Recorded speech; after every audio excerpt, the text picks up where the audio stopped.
Salutations, c'est le frère Mota Mwaneti. Et aujourd'hui, encore une fois, dans cette exhortation, on va aller dans Bible, Kalatambale, la Bible authentique, la seule Bible sans erreur ni contradiction. Donc, Bible est de nouveau disponible. Pour vous procurer le livre de la vérité, allez sur le lien, donc sur les éditions zululasan.com. Ici, on va aller dans le livre de Essombe, qui est connu sous le nom de Paul dans les Bibles classiques. Essombe, la réconciliation, chapitre 48, à partir du verset 1 jusqu'au verset 14. Le titre, c'est « Les fausses doctrines et les vraies richesses ». Au verset 1, il est écrit « Si quelqu'un enseigne des fausses doctrines, virgule. » Donc ici, l'apôtre de Djokisabé, le vrai Christ noir, Essombe, qui lui aussi, il était noir, également il était noir, il donne une supposition, il dit, si quelqu'un enseigne des fausses doctrines, donc si c'est le cas, parce qu'à son temps c'était le cas, il y en avait des personnes qui enseignaient des fausses doctrines. À notre époque aussi, il y a des faux pasteurs qui vont enseigner le mensonge, l'anti-vérité. Donc les religions, c'est quoi? C'est le mensonge. C'est des fausses doctrines. Si quelqu'un enseigne des fausses doctrines, virgule, et ne s'attache pas aux saintes paroles de Djokisabé et à la doctrine qui est selon la piété, virgule, il est enflé d'orgueil, virgule, il ne sait rien, virgule, et il a la maladie des questions oiseuses et des disputes de mots, virgule, d'où naissent l'envie, virgule, les querelles, virgule, les calomnies et les mauvais soupçons. Donc, si quelqu'un peut-être, il est là, il écoute les enseignements de ceux d'enseignants dans cette époque, Zululasan, il se procure Bible, le livre de la vérité, il lit les lois et les recommandations, donc les préceptes du verbe de l'Oba, mais il ne s'attache pas à cela, c'est-à-dire il ne demeure pas dans l'enseignement qu'il a reçu, il ne s'attache pas à la sainte doctrine, donc la doctrine qui est selon le verbe, selon la vérité, il ne s'attache pas à cette vérité-là. Il veut maintenant vouloir apporter ses propres idées, ses propres interprétations. Il s'auto-mandate enseignant. Il dit que lui aussi, il a la révélation. Lui aussi, il a un mandat. Il va maintenant se mettre à enseigner des choses qui ne tiennent pas, des choses qui sont à l'encontre de ce que notre enseignant apporte, des choses qui sont à l'encontre de ce que Bible nous dévoile, nous révèle. Donc, c'est quelqu'un d'orgueilleux. Si c'est le cas, si cette personne agit de la sorte, c'est quelqu'un d'orgueilleux. C'est quelqu'un qui ne sait rien. Parce que si tu vas contre le seul enseignant, si tu vas contre la vérité, c'est que c'est par manque de connaissance. C'est par ignorance. Donc, il ne sait rien. Il a la maladie des questions oiseuses. Donc, des questions oiseuses, ce sont des questions de vanité, des questions qui ne servent à rien, des questions inutiles. Ça va être des personnes, peut-être la personne pose une question, tu la réponds ou tu la reprends, tu la montres qu'elle a tort, au lieu que la personne se remette en question, reconnaisse ses torts, la personne va vouloir encore poser d'autres questions. Donc, elle n'est pas là réellement pour comprendre, pour connaître, pour grandir, avancer spirituellement, pour se sanctifier. Non, elle a d'autres motifs. Et c'est par l'orgueil. Et ça va être aussi des personnes, ici il est mentionné, qui vont aimer les disputes des mots, qui vont être envieuses de d'autres personnes, qui vont vouloir être à la place de d'autres personnes. Ils vont aimer les querelles, elles vont calomnier maintenant les autres et ils vont avoir des mauvais soupçons. Donc, il faut se méfier de ce genre d'agissement, de ces personnes. Si ça arrive, si des personnes se lèvent et vont contre ce que Bible dit, c'est d'apporter d'autres doctrines, il ne faut pas les écouter. Verset 2, donc Essombe 48, 2. Et des discussions sans fin entre des gens à l'esprit faussé ayant perdu toute notion de la vérité. Point. Ils pensent que la foi en l'Oba est un moyen de s'enrichir. Point. Donc il y a des personnes qui vont écouter le message, mais non dans le but de se sanctifier, parce que c'est pas parce que elles aiment la vérité, elles veulent changer par rapport à leur vie, être soumis aux lois et aux recommandations, lois et aux ordonnances du verbe de l'Oba, mais ça va être par d'autres motifs. C'est-à-dire, elle va venir, la personne vient dans la bergerie, va voir dans l'enseignement un moyen de s'enrichir. Peut-être la personne va penser, bon, avec ce que j'entends là, si je me mets à prêcher, les personnes vont me donner la dîme, je vais devenir riche, je vais pouvoir sortir de ma situation précaire, je vais pouvoir m'acheter une grande maison, je vais pouvoir avoir ma voiture, ainsi de suite. Donc si c'est ça les intentions, donc ce sont des mauvaises intentions et ça va être des mauvaises personnes qui vont venir dans ces buts-là. Donc, ils vont penser que parce qu'elles ont la foi, ça va... leur but réel, c'est pas par rapport au message, à la vérité. Non, c'est par rapport à l'argent. Pour s'enrichir. D'autres, ça va être pour les papiers. D'autres, c'est peut-être pour trouver des femmes. Donc, il y a beaucoup de personnes qui vont venir écouter, mais derrière, c'est pour satisfaire leurs mauvais désirs.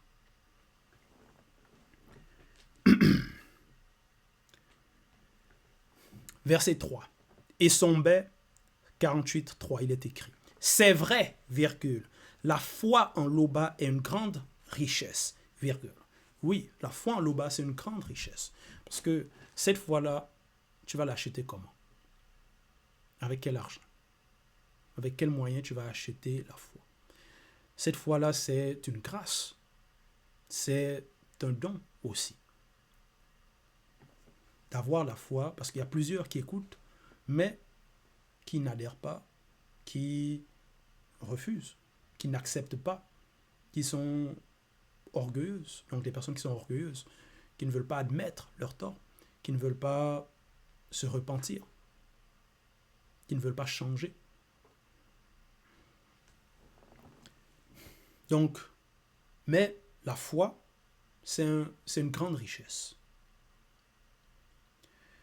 Donc, et Sommet dit c'est vrai. C'est vrai, virgule, la foi en l'Oba est une grande richesse, virgule, à une condition, virgule. Mais il y a une condition. Il faut se satisfaire de ce qu'on a. Point. Il faut se satisfaire de ce qu'on a. Donc, il faut avoir aussi l'humilité. Si peut-être tu es dans une condition modeste, tu as peut-être un travail, tu te débrouilles, tu te satisfais de ce que tu as. Parce que la foi, le message, c'est pas par rapport au bien temporel dans cette réalité que tu écoutes. C'est pour l'ongela brundea, la vie éternelle. Donc c'est pas par rapport à dans cette réalité. Donc il faut se satisfaire de ce qu'on a. Il faut être humble. Si tu viens parce que tu veux de l'argent, donc tu es déjà dans de mauvaises fréquences. Et si tu viens, ensuite tu n'obtiens pas, la personne va se retourner, va calomnier, va dire que non, elle aussi, elle peut maintenant enseigner parce que elle n'a pas obtenu ce qu'elle voulait. Donc c'est l'envie. Et Sommet a mis en garde par rapport à cela. Mettez en garde. Parce que dans les religions, les fausses religions, dans les fausses églises, ces faux pasteurs, c'est ça. C'est par rapport à la richesse, les richesses du visible qu'elles vont parler.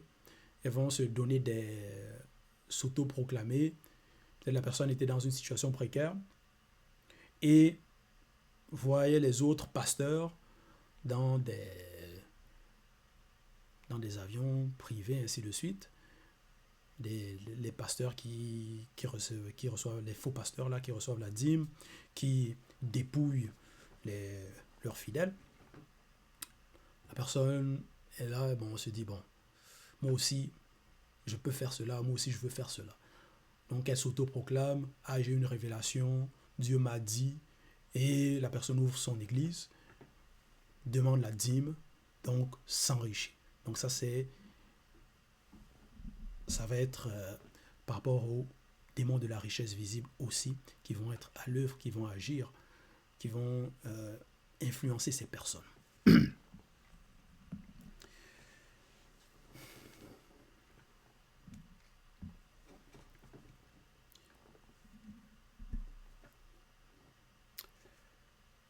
Par rapport à la vérité, ça ne doit pas être le cas. Verset 4, il est écrit « Car nous n'avons rien apporté dans le visible, virgule, et il est évident que nous ne pouvons rien apporter. » Point. Oui. On n'a rien apporté dans le visible. Quand on est on a trouvé les choses. On a apporté quoi? On apporte quoi? Puisque la connaissance était déjà là. Les personnes qui vont peut-être inventer certaines choses, c'est par rapport à ce qui existait déjà. C'est par rapport à ce qui existe. Ça existait déjà dans le temps, c'était connu sous d'autres noms. Donc, il n'y a rien de nouveau. Et son bête dit, car nous n'avons rien apporté dans le visible, virgule. Donc, on n'est pas né et c'est nous qui avons apporté les richesses, l'argent, et ainsi de suite. Non. Il est évident que nous ne pouvons rien emporter. Donc, ces richesses-là, on ne va pas les emporter de l'autre côté. Donc, vouloir s'enrichir à tout prix, voir dans le message un moyen de s'enrichir, donc ça c'est se tromper. Donc même si on t'enterre dans ton cercueil avec tes bijoux en or, tes chaussures en cuir, ton costard, tu ne vas pas apporter ça de l'autre côté. Verset 5. Si donc nous avons la nourriture et le vêtement, virgule, cela nous suffira. Point. Donc, voilà ce que Essombe a écrit, ce qu'il a dit. C'est savoir se satisfaire de ce qu'on a.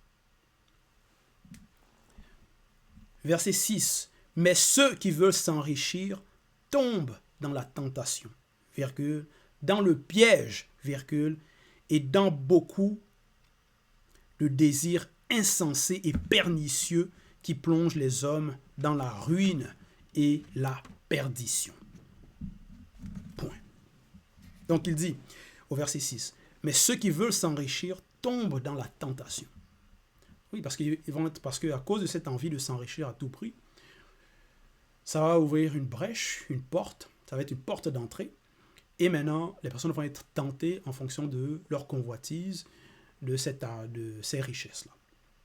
Donc maintenant, par rapport à cela, si peut-être maintenant la personne voit une personne qui est plus aisée, la personne maintenant va vouloir peut-être faire la fraude pour avoir de l'argent. La personne maintenant peut-être va vouloir même vendre peut-être la drogue, même aux enfants, pour s'enrichir. Donc, ça va être cet amour pour les richesses, de s'enrichir à tout prix, va être des portes d'entrée qui vont leur amener à donc, des tentations et à leur perte. Donc, ça va être des pièges et ils vont tomber dedans. Et un exemple, peut-être par rapport à la tentation ou des pièges. Peut-être la personne, elle veut s'enrichir. Maintenant, elle va dans les réseaux sociaux. On va voir maintenant des personnes qui vont dire, bon, mets ton argent ici, envoie-nous une telle somme d'argent, 1000 euros, on va doubler ton argent, on va tripler ton argent. Au lieu de se mettre en garde, d'analyser est-ce que c'est vrai, de réellement faire des recherches, à cause de cette envie de s'enrichir à tout prix, la personne va tomber dans le piège, dans l'arnaque, et va perdre son argent. Donc voilà. Donc il faut se méfier. Il ne faut pas vouloir s'enrichir à tout prix, vouloir courir après les richesses plus que le spirituel. Donc ici il est écrit, et dans beaucoup de, donc au verset 6, et dans beaucoup de désirs insensés et pernicieux qui plongent les hommes dans la ruine et la perdition. Verset 7, car l'amour de l'argent est une racine de tous les maux. Point virgule.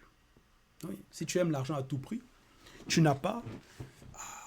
Donc là, c'est comme ça va ronger la personne, parce qu'elle ne va pas satisfaire cela, cette envie-là, cette mauvaise envie de s'enrichir à tout prix. Donc maintenant après, d'autres vont aller peut-être dans des substances, ou par rapport à d'autres moyens, veut devenir violent, voler, même d'autres maintenant tuent pour l'argent. Verset 7, car l'amour de l'argent est une racine de tous les maux, point virgule, et quelques-uns, virgule, en étant possédés, virgule, se sont égarés loin de la foi, virgule, et se sont jetés eux-mêmes dans bien des tourments. Point. Donc à cause de cela, les personnes vont se jeter dans des tourments.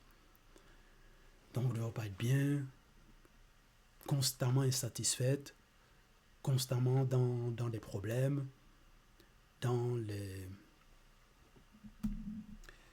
vont se plaindre constamment par rapport à leur situation, ainsi de suite. Et verset 8, il est écrit, pour vous, virgule, pour vous, et son bel écrit, pour vous, et ce qui se voue. À son époque, c'était donc ceux qui écoutaient le message, ceux qui écoutaient les enseignements que les apôtres propageaient, enseignaient.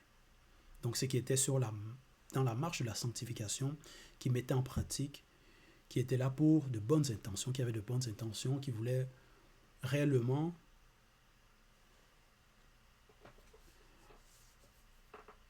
se sanctifier, connaître l'Angela Budea, la vie éternelle, qui était là pour la vérité, pour l'amour de la vérité, pour l'amour de la justice. Pour vous, virgule, donc à notre époque, donc ça va être ceux qui ont de bonnes intentions, qui sont là pour le message, pour la vérité, et non pour vouloir s'enrichir, et non pour vouloir peut-être trouver une femme ou d'autres, non.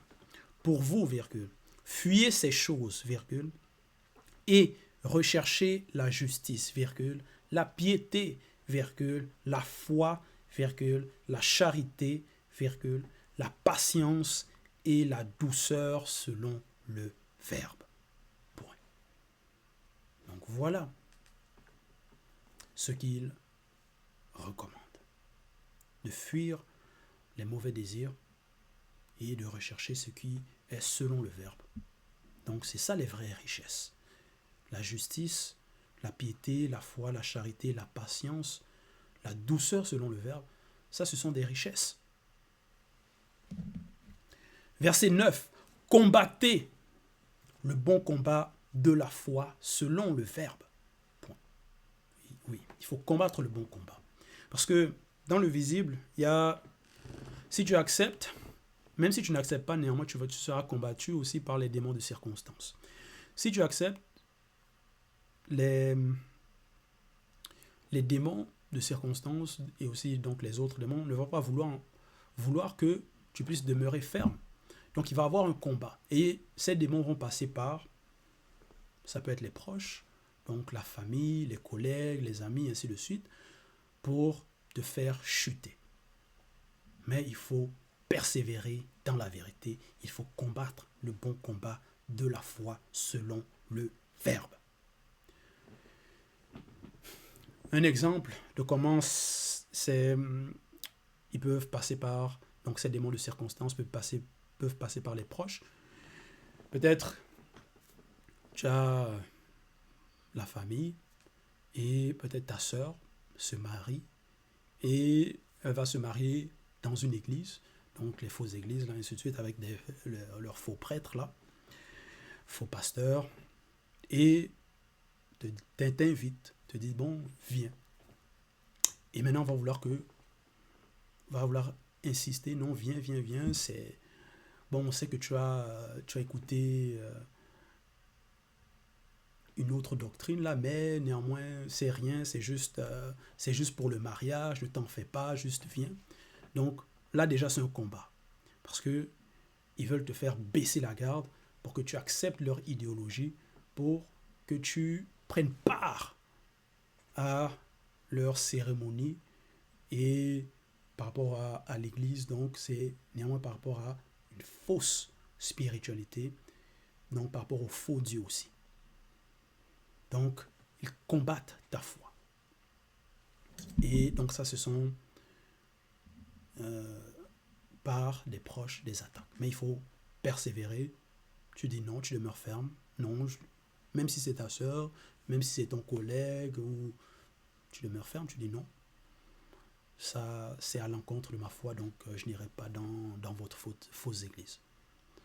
Il y en a comme ça qui vont recevoir de la pression quand peut-être la personne vient d'écouter les enseignements et vient d'arriver par rapport à la foi et sa famille peut-être ce sont des chrétiens, donc vont à l'église chaque dimanche, tout ça là, et vont les mettre la pression que non, viens, va, aller à l'église, tout ça là.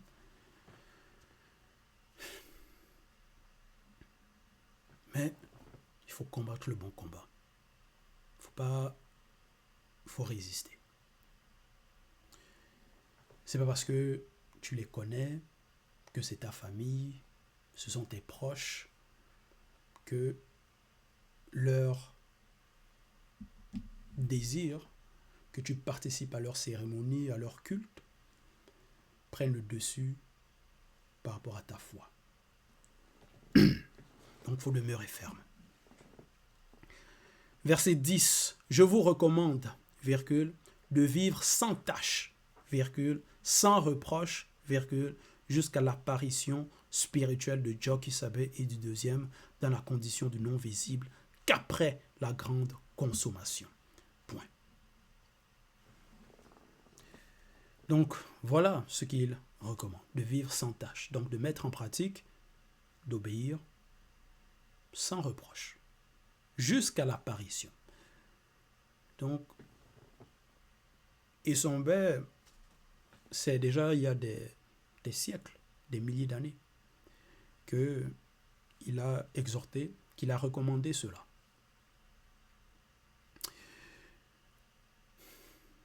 Mais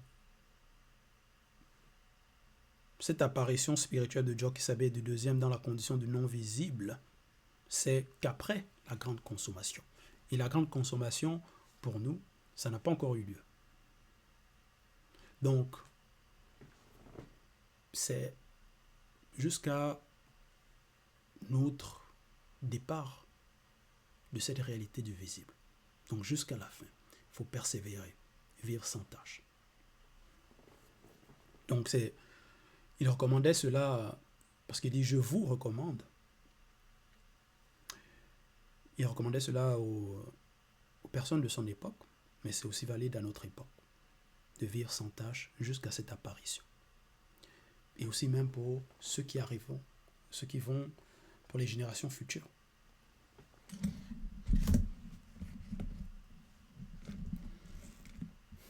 Parce que d'autres peuvent se décourager par rapport au temps aussi, ils vont se dire, bon, la grande consommation n'a pas eu lieu, peut-être les circonstances par rapport à leur territoire, par rapport aux influences, la société, peut-être les lois qui changent, tout ça là, peut-être les situations s'empirent.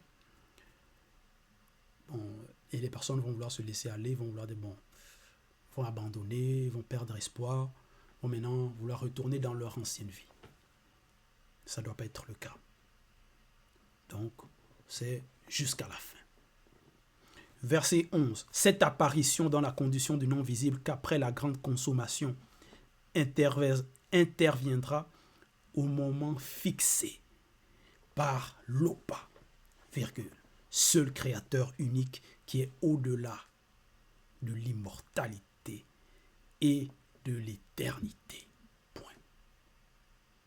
Donc, nous, on ne connaît pas quand est-ce que cela arrivera.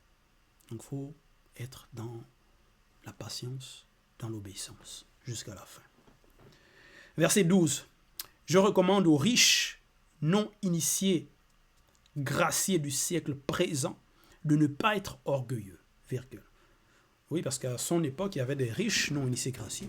Il les recommande de ne pas être orgueilleux et de ne pas mettre leur espérance dans des richesses incertaines, virgule, mais de mettre dans le verbe de l'Oba, virgule, mais de la mettre, donc l'espérance, de la mettre dans le verbe de l'Oba, virgule, qui nous donne avec abondance toutes choses pour que nous en jouissions selon le verbe. Point. Parce qu'il y en a qui vont se fier à leur richesse, mettre leur espérance dans leur richesse, et si peut-être il arrive par rapport aux démons de circonstances par mégarde, que ces personnes perdent leur richesse, ces personnes-là vont maintenant parce qu'elles ont mis leur espérance seulement dans les richesses, donc si elles perdent les richesses, ces personnes n'auront plus la foi. Donc, voilà pourquoi Issombert recommande ici, au verset 12, recommandait aux riches non initiés graciés du siècle présent, donc par rapport à son siècle à lui, par rapport à son époque, de ne pas être orgueilleux, de ne pas se fier, de ne pas mettre leur espérance dans les richesses. Maintenant, s'il advient en cette époque que quelqu'un est non initié gracié, accepte le message et est riche, a de biens, est-ce que cette recommandation s'applique aussi à cette personne? Oui, la personne doit aussi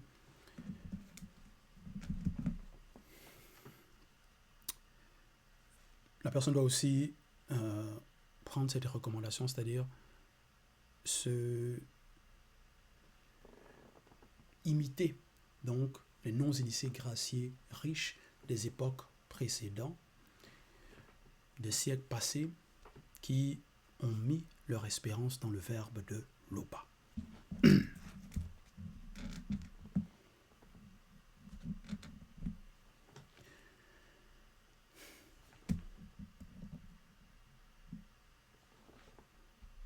Verset 13.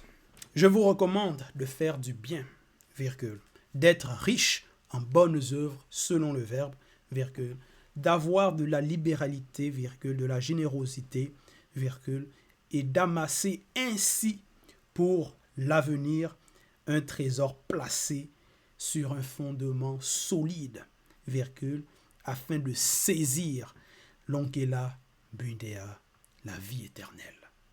Point.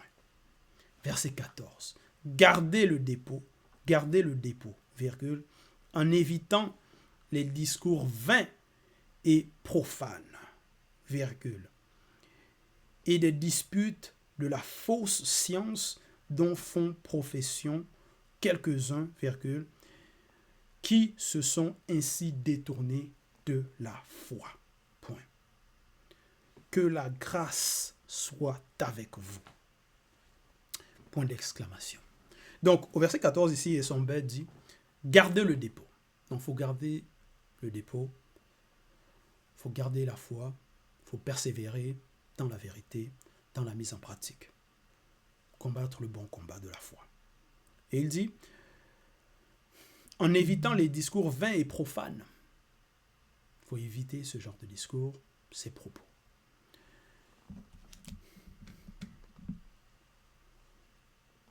Et les disputes de la fausse science. Parce que maintenant, il y a ceux qui vont se dire professeurs, qui vont se donner des titres, qui vont vouloir enseigner, parler par rapport à la science. Ils vont parler par rapport au Big Bang, Big Crash. Donc, théorie sur théorie. Donc, ça, c'est la fausse science. C'est l'orgueil. Et donc, il y en a plusieurs comme ça. Il y en a ceux qui vont se dire kamites, vont parler comme si ils ont la connaissance que les non-initiés égyptiens des temps anciens avaient, alors qu'ils n'ont pas cette connaissance. Mais vont faire comme si elles ont la connaissance, donc ces personnes-là qui vont se dire kamites, comme s'ils ont la science infuse, comme si elles savent tout, comme si elles ont eu la révélation. Ils vont parler maintenant des dieux égyptiens, comme si elles ont vu ou assisté à ce que ces Égyptiens-là faisaient. Comme si ils vont parler de maths, ainsi de suite. Donc ils vont s'égarer dans des faux raisonnements, dans des fausses interprétations, dans le mensonge, dans l'antivérité. Et en cela, donc, ils se détournent. Donc, ceux qui vont être dans l'arrogance vont se détourner. Donc, voilà les recommandations que Essombe a données, les mises en garde par rapport déjà aux fausses doctrines, ne pas écouter ces faux enseignants et de savoir reconnaître les vraies richesses, savoir se satisfaire de ce qu'on a. Ne pas essayer de rechercher à tout prix l'argent. Ça, c'est courir après cela, plus que le spirituel, c'est la vanité. Donc, voilà, c'était le message. Toute gloire et tout honneur à l'Oba, le seul et unique Créateur.